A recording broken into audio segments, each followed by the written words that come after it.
আসসালামু আলাইকুম সুপ্রিয় দর্শক, আপনারা দেখছেন অপরাজিতা বিডির বিশেষ আয়োজন উইমেন্স টক।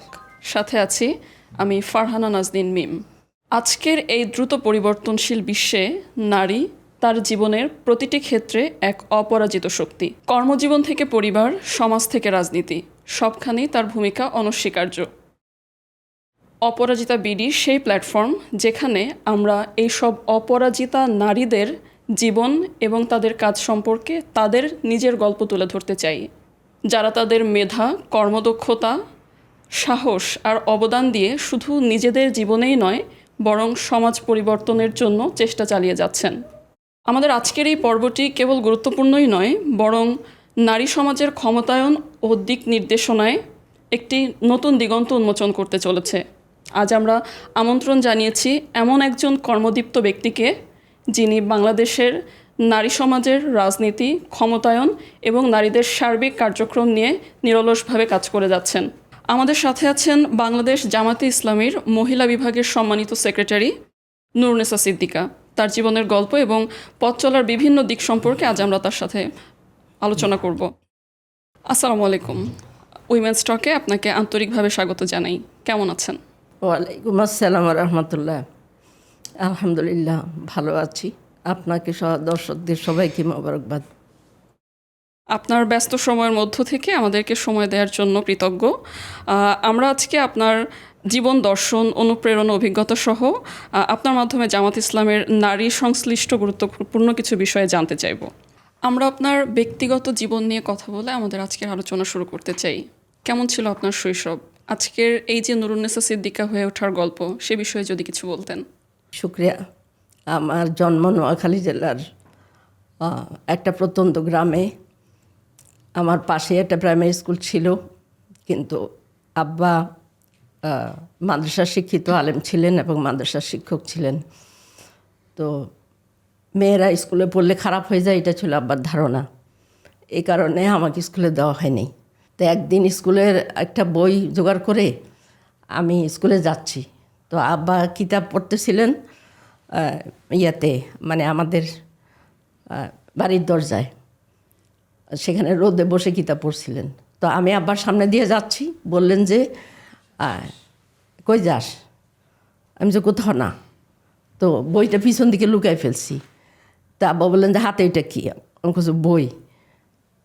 তো কই যাস? আমি স্কুলে যাব। স্কুলে যাওয়া লাগবে না, আমার কাছে পড়। এই বলে আমাকে আর যেতে দিলেন না। আমার বড় ভাই জগন্নাথ বিশ্ববিদ্যালয়ে পড়তেন। বড় ভাই যখন ছুটিতে বাড়ি গেলেন, তখন আমাকে স্কুলে ভর্তি করাই দিবেন। কিন্তু আমি বললাম যে আব্বা তো যেতে দিবে না। বলে যে, আমি যে আব্বা যদি জিজ্ঞেস করে যে স্কুলে পড়ে কি করবি, তখন বড় ভাই বলে যে তুই উত্তর দিবি যে আপনার বাপেরে পড়াবো। এইভাবে বড় ভাই আমাকে স্কুলে ভর্তি করাই দিন। আর বড় ভাইকে আব্বা খুবই ইয়ে করতেন আর কি, বড় ছেলে হিসাবে খুবই সম্মান দিতেন তাকে। এই জন্য ওনার কথার উপর দিয়ে আব্বা কোনো কথা বলতেন না।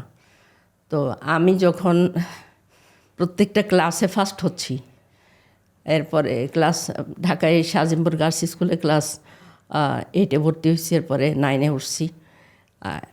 মানে আমার এসএসসি রেজাল্ট দেখে আব্বা খুব খুশি হলেন, আমি স্কলারশিপ পেয়েছিলাম। তখন বললেন যে বাস অনেক পড়াশোনা হয়ে গেছে, এখন বিয়ে দিয়ে দিতে হবে। তাই আমি বললাম তাহলে তো আমাকে 5 পর্যন্ত পড়ালেই হইতো, গ্রামের বউ হইতাম আমি, আমার তো দরকার ছিল না এত দূর পড়ার। কান্নাকাটি শুরু করলাম, তখন আমাকে ইডেন কলেজে ভর্তি করে দেওয়া হলো। এইভাবে আমি যখন ঢাকায় আসলাম, ঢাকায় আসার পরে আমি বড় ভাইয়ের বিরাট বই ছিল, বিরাট মানে বইয়ের লাইব্রেরি ছিল, পার্সোনাল লাইব্রেরি।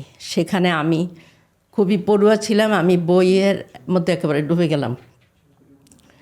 তখন আমি কোরআনের একটা অর্থ পেলাম, কোরআনের অর্থ, সেটা শুধু কোরআনের অনুবাদ। সেই অনুবাদটা আমি পড়া শুরু করলাম। তার আগে তো আমি শুধু নুরানি কোরআন শরীফ শুধু তেলাওয়াত করতাম, অর্থ জানতাম না। তারপরে ওই আব্দুল মান্নান সাহেবের অনুবাদ করা পুরা কোরআনটা, ওইটা কোনো আরবি নেই, শুধু বাংলা অর্থ, আমি পুরাটা বইয়ের আকারে পড়ে ফেললাম। পড়ার পরে আমার মনে হলো কোরআন তো কোনো সাধারণ জিনিস না, এটা তো একটা নিজেই বিপ্লব। কাজেই আমাকে তো এই কোরআনকে অনুসরণ করতে হবে। অসংখ্য ধন্যবাদ আপনাকে। আমাদের দর্শক আপনার শৈশব এবং শিক্ষা জীবনের ঘটনাবহুল এবং তাৎপর্যপূর্ণ দিকগুলো সম্পর্কে জানতে পেরেছে বলে আশা করছি। নুরুন্নিসা সিদ্দিকা, আপনি একজন পেশাজীবী, সেই সাথে আপনার একটি পরিবার আছে এবং আমরা জানি যে আপনি বাংলাদেশের একটি বৃহত্তম রাজনৈতিক দলের মহিলা বিভাগের সর্বোচ্চ নেত্রী। এই যে এতগুলো দিক, মানে ভারসাম্যটা কিভাবে রক্ষা করেন? পৃথিবীটাই দাঁড়িয়ে আছে কিন্তু ভারসাম্যের উপরে। তো ভারসাম্য বিন্দু যেটা, সেটার উপরে যদি থাকা যায় তাহলে বড় একটা জিনিসকেও ধারণ করা যায়। তো ঠিক বিজ্ঞানের এই থিওরি থেকেই আমি মনে করি যে আমাদের জীবনের সব কাজের ক্ষেত্রেই ভারসাম্য আনা দরকার। ভারসাম্য আনার জন্য আমাকে চিন্তা করতে হবে যে আমার সংসার জীবন, আমার পেশাগত জীবন, আমার সাংগঠনিক জীবন, তিনটেই আমার, কোনোটাই অবহেলার যোগ্য না। এ কারণেই আমি আমার সর্বোচ্চ চেষ্টা দিয়া এই তিনটে সাইডকে পূরণের আমি চেষ্টা করেছি। আর এইভাবেই আমি ভারসাম্য রক্ষা করার প্রচেষ্টা চালিয়ে যাচ্ছি, আলহামদুলিল্লাহ।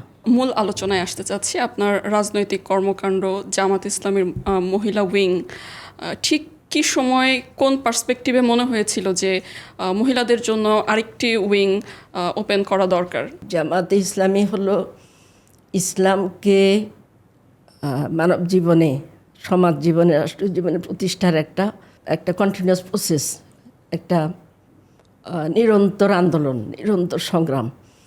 তো এই সংগ্রামে যুক্ত হইতে হলে আমাদেরকে মানে ইসলামের মূল স্পিরিটের সাথেই পরিচিত হতে হবে। আর ইসলামের মূল স্পিরিট হলো নারী এবং পুরুষের কর্মক্ষেত্র আলাদা। নারী তার কর্মক্ষেত্রে স্বাধীন, পুরুষ তার কর্মক্ষেত্রে স্বাধীন। তো এই কারণেই আমরা মহিলা বিভাগ কাজ করছি, অর্থাৎ এই কারণে জামাত ইসলামী মহিলা বিভাগ আলাদাভাবে কাজ করছে। তো আমরা এই মহিলা বিভাগের কাজটা আমরা চেষ্টা করছি আমাদের নারীদের অঙ্গনে। বাংলাদেশে 50%-এরও বেশি হলো মহিলা। সুতরাং এই মহিলাদের মধ্যে যতক্ষণ পর্যন্ত ইসলামকে প্রতিষ্ঠা করা না যায়, ইসলামকে তাদের বুঝের মধ্যে আনা না যায়, ততক্ষণ পর্যন্ত এই দেশে ইসলামী বিপ্লব সফল হবে না। ইসলামী বিপ্লব সফলতার মধ্যে দিয়ে দেশের মানুষের যে দুঃখ দুর্দশা, মানুষের উপরে যে জুলুম, অত্যাচার, অন্যায়, অবিচার, এগুলো সব কিছু দূর করতে হলে ইসলামকেই বাস্তবায়ন করতে হবে। তো আমরা নারীদের কাছে এই দাওয়াতটা পৌঁছিয়ে যাচ্ছি মহিলা বিভাগের মাধ্যমে। আচ্ছা, ঠিক কোন সময় আসলে জামাতের মহিলা বিভাগের যাত্রা শুরু হয়? জামাতের মহিলা বিভাগ একদম অর্গানাইজড ওয়েতে কাজ শুরু করেছে 1979 সাল থেকে। 1979 সালে যখন জামাত ইসলামী ওপেন হলো, স্বাধীন বাংলাদেশে প্রথম জামাত ইসলামী কাজ করার সুযোগ পেল প্রকাশ্যে, তখন 79 সালে সম্মেলন হয়েছিল, জামাতের রুকন সম্মেলন। ওই সম্মেলন থেকেই মানে আমাদের মহিলাদের কাজের যাত্রা শুরু। কিন্তু তার আগেই প্রস্তুতি পর্ব ছিল একেবারে পাকিস্তান আমল থেকেই। তখন ব্যক্তিগতভাবে বা একটা পরিবার কেন্দ্রিক কাজ হতো। এরপরে 79 সাল থেকেই এটা কাজ শুরু হয়েছে। তো যারা এর মধ্যে অবদান রেখেছেন, এই যে 79 সালে কাজ শুরুর আগে প্রস্তুতি পর্বে যারা ছিলেন, তার মধ্যে আছেন আমাদের জিনেদার হাসিনা মিহির আপা, তারপরে ঢাকার জাহানার রাজহারি আপা এবং সাইয়েদা মনিরা খালাম্মা, উনি ছিলেন। তারপরে হাফেজা আসমা খাতুন, এরপরে শামসুন্নাহার নিজামী আপা যখন ঢাকায় আসলেন, তখন আর কি অর্গানাইজড হইতে কাজ শুরু হলো। আচ্ছা, ধন্যবাদ আপনাকে। এবার যদি আপনাদের সংগঠন মানে জামাত ইসলামের অভ্যন্তরীণ বিষয়ে আসি, বাইরে একটি ধারণা প্রচলিত আছে যে জামাত ইসলামী মহিলাদেরকে বিশেষ করে শুধু ঘরের কাজেই উদ্বুদ্ধ করেন।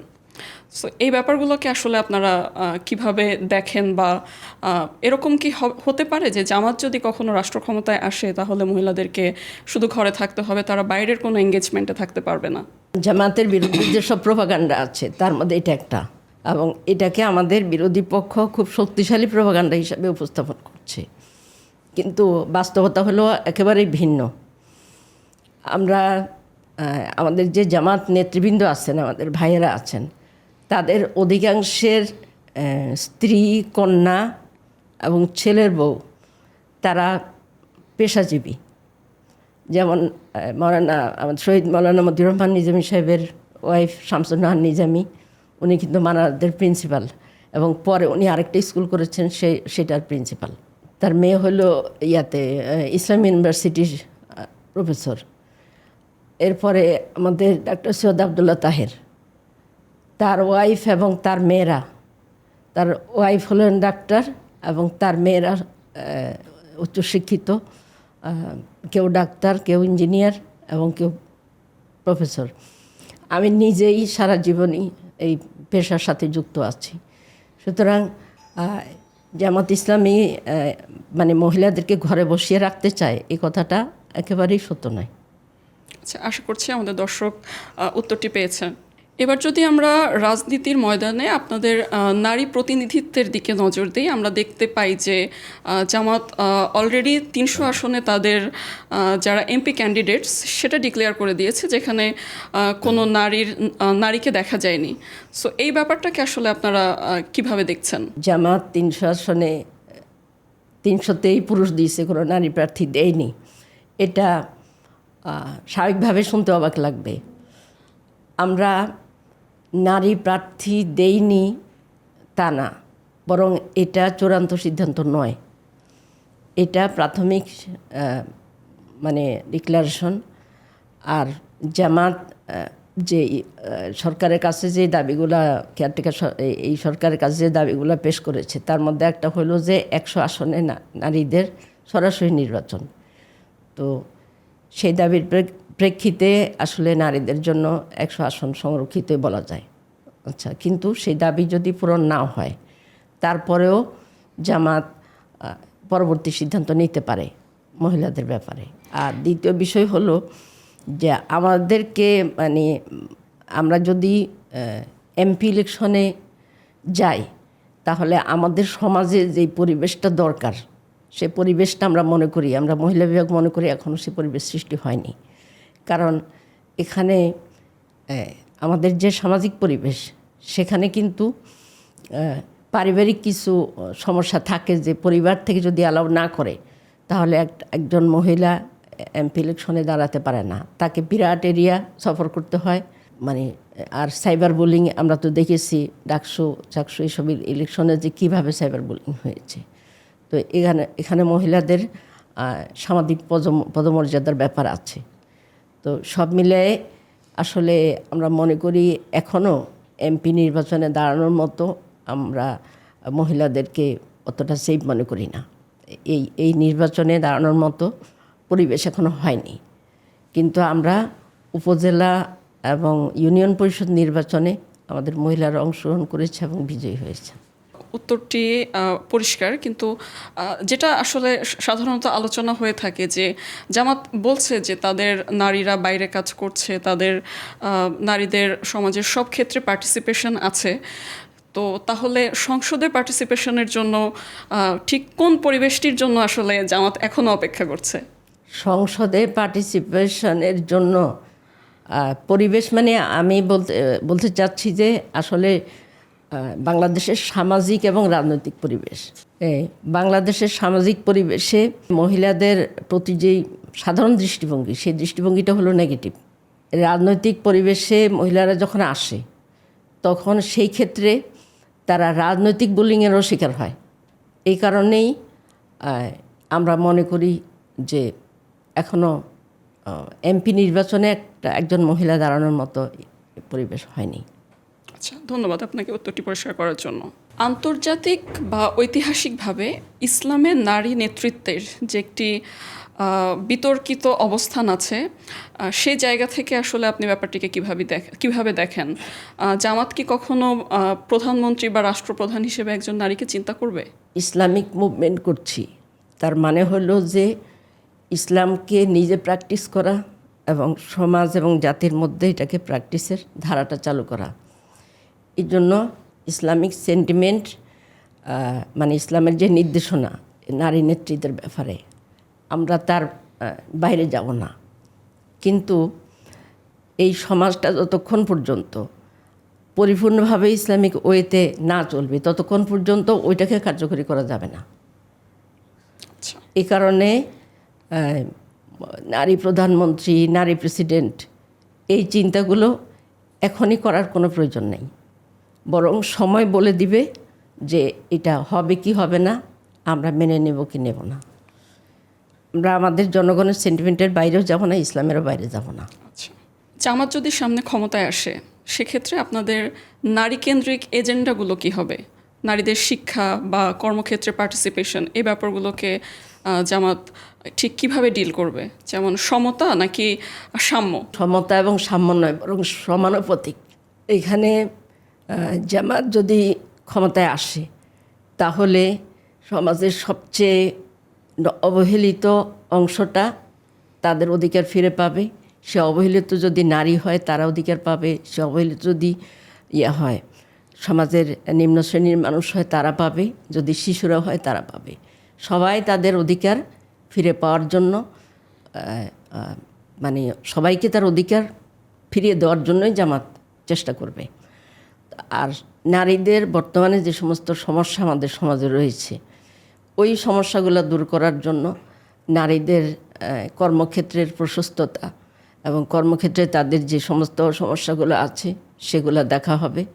আর আমাদের আমিরে জামাত তো অলরেডি বলেই দিয়েছেন যে নারীদের যেহেতু ঘরে বাইরে তাদের কাজ করতে হয়, এই কারণে তাদের বাইরের কর্মক্ষেত্রের কর্মঘণ্টা কমানো হবে, কিন্তু তাদের পেমেন্ট কমানো হবে না। তারা লুজার হবে না, বরং সামগ্রিকভাবে সমাজ উপকৃত হবে।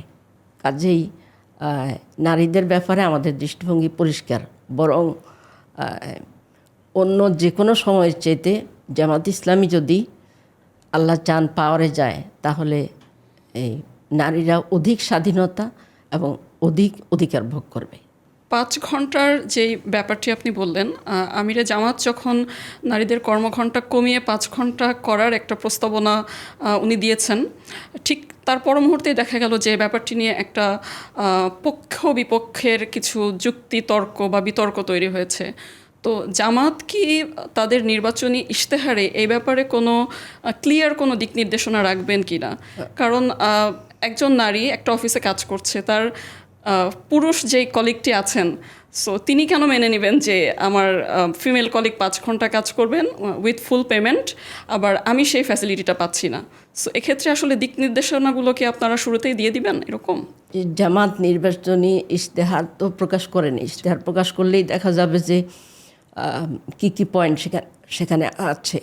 পুরুষ সহকর্মী যদি মনে করেন যে আমার উপরে কাজ বেশি চাপানো হয়েছে আর নারীদের উপরে কাজ কম চাপানো হয়েছে, সেটা তো তখনকার সরকার সেটা জাস্টিফাই করবে এবং সরকার সেই ব্যবস্থাটাও করবে। সুতরাং এখানে যদি এই কর্মঘণ্টার হিসাব না করে যদি কাজের প্রতি যে ডিভোশন এটা যদি হিসাব করে, তাহলে কিন্তু ধারণাটা একদম উল্টে যাবে। তো আমরা চাই যে কাজের প্রতি সবারই একটা থাকবে, কমিটমেন্ট থাকবে, এবং সেই কমিটমেন্ট অনুযায়ী কাজ হবে, শুধু কর্মঘণ্টা না। কিন্তু পরিবারকে উপেক্ষা করে তো আসলে হবে না, একটা দেশ গড়া সম্ভব না। তো পরিবারই তো একটা মানে দেশের যে নাগরিকদের তৈরি করার প্রধান ভিত্তি।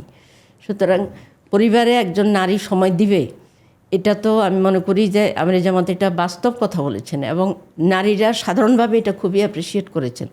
আর নারীরা যাদের সাথে সংসার করে সেই সব পুরুষেরা যদি নারীদের প্রতি সহানুভূতিশীল হন, পরিবারের প্রতি যদি উনি মনোযোগী হন, তাহলে উনিও অ্যাপ্রিসিয়েট করবেন এটাকে। আচ্ছা, তার মানে আমরা মনে করতে পারি যে জামাত ভারসাম্য রেখেই এরকম কোনো পলিসি যদি নিয়ে থাকে সেটা বাস্তবায়ন করবে। হ্যাঁ, ইনশাল্লাহ এটাই আমরা বিশ্বাস করি। নূরনিসা সিদ্দিকা, আমরা আমাদের আজকের এই পর্বের একদম শেষের দিকে আছি। এখন আমাদের দেশে বিশেষ করে যে একটা বার্নিং ইস্যু, যে নারী নির্যাতন, সাইবার বুলিং, ইন্টারনেটের ট্রোলিং বা সার্বিকভাবে নারীদের যে একটা অনিরাপদ অবস্থা, জামাত ক্ষমতায় আসলে এই ব্যাপারগুলো বিষয়ে আসলে জামাত ঠিক কীরকম নীতি নির্ধারণীর জায়গা থেকে কিভাবে চিন্তা করবে বা কিভাবে কাজ করবে? জামাত ক্ষমতায় আসলে নারীদের ব্যাপারে যেই এগুলা যে পদক্ষেপগুলো নেবে তার মধ্যে আসলে নারীদের নিরাপত্তার বিষয়টা, সম্মান এবং তাদের শারীরিক নিরাপত্তা, দুই নিরাপত্তার বিষয়ে জামাত সর্বাধিক গুরুত্ব দেবে। কারণ একটা সংসারের মা এবং মা, মেয়ে এবং স্ত্রী এরা যদি নিরাপদ না হয় তাহলে ওই পুরুষটা মানসিকভাবে ভালো থাকে না, আর ওই পরিবারটাও ভালো থাকে না, ওই সমাজটাও ভালো থাকে না। এই কারণেই নারীদের উপরে যে সমস্ত মানে সাইবার বুলিং হচ্ছে, যৌন নির্যাতন হচ্ছে, এই জিনিসগুলো বন্ধ করার জন্য আইনকে তার বলিষ্ঠভাবে প্রয়োগ করা হবে। আর যদি আইনের দুর্বলতা থাকে তাহলে সে আইনের দুর্বলতাও সংশোধন করা হবে। এবং ইসলামের যে পারিবারিক আইন, ইসলামের যে শাস্তি নীতি, এটা প্রয়োজনে প্রয়োগ করা হবে সমাজটাকে যথাযথভাবে ঠিক করার জন্য। কিন্তু সেটা যতক্ষণ পর্যন্ত সমাজের মানসিকতা মানে ওই আইনটা প্রয়োগের উপযোগী না হয় ততক্ষণ পর্যন্ত সে আইনটা আসলে প্রয়োগ করা যাবে না। তো আমি এক কথায় বলবো যে প্রচলিত আইনটাকে আরও কঠোরভাবে প্রয়োগ করা হবে ইনশাল্লাহ। এবং যদি এটা করা হয় তাহলে সমাজের অনেক সমস্যাই আস্তে করে কেটে যাবে। আপনাকে অসংখ্য ধন্যবাদ। আপনার শত ব্যস্ততার মধ্যেও আপনি আমাদেরকে সময় দিয়েছেন। আশা করছি আমাদের দর্শক আপনার এই অনুপ্রেরণামূলক কথা থেকে তাদের জীবনেও অনেক কিছু সমাধান খুঁজে পাবেন এবং তারা জামাত ইসলামের কার্যক্রম সম্পর্কে কিছু সুস্পষ্ট ধারণা পেয়েছে। অসংখ্য ধন্যবাদ আপনাকে আমাদের সাথে যুক্ত হওয়ার জন্য। আপনাকেও অনেক ধন্যবাদ এবং অপরাজিতাকে ধন্যবাদ। সুপ্রিয় দর্শক, উইমেন্স টকের আজকের পর্বটি এখানেই শেষ হচ্ছে। আগামীতে দেখা হবে অপরাজিত কোনো নারীর অন্য কোনো গল্প নিয়ে। সে পর্যন্ত আমাদের সঙ্গেই থাকুন, সুস্থ থাকুন। আল্লাহ হাফেজ।